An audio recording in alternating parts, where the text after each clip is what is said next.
जी आज करने जा रहे हैं हम क्वेश्चन नंबर 4 2.2 का 2.2 क्वेश्चन नंबर 4 साबित कीजिए x की 3 जमा y की 3 जमा z की 3 मनफी 3 xyz बराबर है x जमा y जमा z इंटू एक्स जमा ओमेगा y जमा omega square z into x जमा ओमेगा स्क्वायर y जमा ओमेगा z। हमने ये साबित करना है कि आपस में इक्वल है। अब मैं राइट हैंड साइड लेने लगा हूँ। एक्स जमा वाई जमा जेड एक्स जमा ओमेगा वाई जमा ओमेगा स्क्वायर जेड एक्स जमा ओमेगा स्क्वायर वाई जमा ओमेगा जेड। ये हो गया हमारे पास। इसको हमने प्रूव करना है लेफ्ट साइड के बराबर। देखें एक्स जमा वाई जमा जेड। अब क्या करता हूँ मैं, इस एक्स को इसके साथ मल्टीप्लाई करते हैं सब के साथ, तो ये हमारे पास आएगा एक्स स्क्वायर जमा ओमेगा स्क्वायर एक्स वाई जमा ओमेगा एक्स जेड। ये एक्स की बारी ख़त्म हो गई। अब इसकी बारी है ओमेगा वाई की एक्स के साथ में मल्टीप्लाई, फिर ओमेगा स्क्वायर वाई के साथ, फिर इसके साथ हो गई। तो ये हमारे पास हो गया एक्स वाई ओमेगा, और हमारे पास क्या हो गया ओमेगा की 3 वाई की 2। इस तरह हमारे पास ओमेगा की 2 वाई जेड। ये 2 हो गई टर्म ख़त्म। अब तीसरी की बारी है, तो ये हमारे पास क्या आएगा एक्स जेड ओमेगा की 2 जमा ओमेगा की 4 वाई जेड जमा ओमेगा की 3 और ये जेड की 2। अब देखें क्या करते हैं, हम सिंपलीफाई करते हैं। देखें x की 2 ये हमारे पास आ गई। उसके बाद हम क्या करते हैं, देखें यहाँ पर एक्स वाई, एक एक्स वाई ये है और एक एक्स वाई ये है। ये हमारे पास कॉमन आ गया। बाकी इधर क्या बचा ओमेगा स्क्वायर प्लस ओमेगा। ये अब ख़त्म हो गई, हल हो गया। अब किसकी बारी है, देखें वाई जेड देखते हैं कहाँ कहाँ है।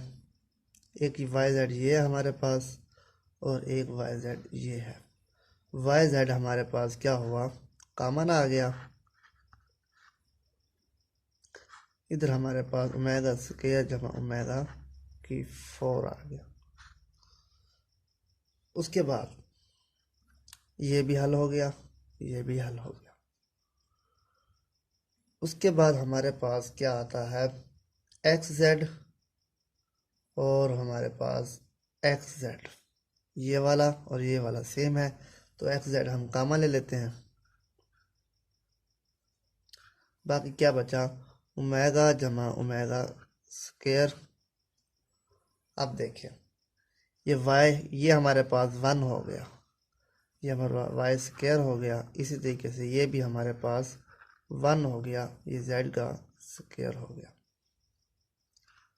अब आसान हो जाएगा। अब इसको करते हैं, देखिए एक्स जमा वाई जमा जेड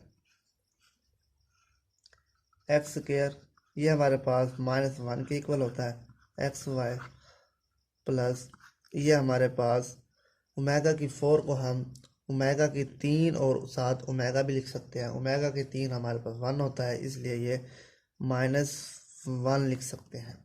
ये वाई जेड हो गया प्लस ये भी हमारे पास माइनस हो गया minus x z plus Y square plus z square. इसको मैं इस तरह लिख सकता हूँ, अरेंज कर सकता हूँ एक्स स्क्वायर जमा वाई स्क्वायर जमा z square minus x y minus Y Z minus x z. अब इसको आपस में हम मल्टीप्लाई करनी है हमने।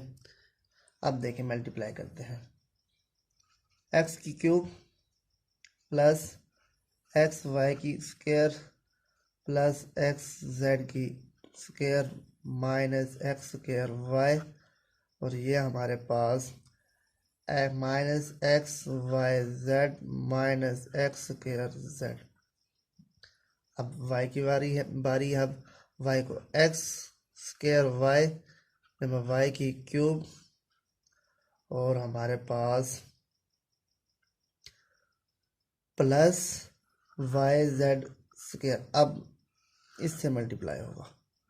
उसके बाद हमारे पास minus x Y square minus Y square Z minus x Y z. Y की बारी भी ख़त्म हो गई। अब जेड की बारी है। जेड ने सब के साथ मल्टीप्लाई होना है, तो हम plus X square Z plus Y square Z plus Z की क्यूब, और ये हमारे पास X Y Z minus Y Z square minus x Z square. मैंने क्या किया, पहले x को उठाया सबके साथ मल्टीप्लाई कर दी, y को उठाया y के साथ सबके साथ मल्टीप्लाई कर दी, z के साथ z को उठाया फिर z के साथ मल्टीप्लाई कर दी। अब देखें हमें जो मतलूब है वो देखें, x की 3 है प्लस y की 3 है प्लस z की 3, हम पहले वो तलाश करते हैं। x की 3 हमारे पास ये मौजूद है, ये हमने लिख लिया। उसके बाद हमारे पास y की 3 ये है, ये y की 3 हो गया। उसके बाद हमें क्या चाहिए, z की 3, z की 3 हमारे पास ये है, इसको हम z की 3 लिख देते हैं माइनस, और ये हमें 3xyz, हमें xyz माइनस में जो एक हमारे पास ये है, एक हमारा दूसरा ये आ गया और तीसरा हमारे पास ये आ गया। इसको हम माइनस 3xyz, बाकी जो बचे हैं वो आपस में ये इससे कैंसिल हो जाएगा, ये इससे कैंसिल हो जाएगा, और ये इससे कैंसिल हो जाएगा, ये इससे कैंसिल हो जाएगा। बाकी हमारे पास यही बचा जो हमें मतलूब है। पर साबित हुआ left hand side equal to right hand side.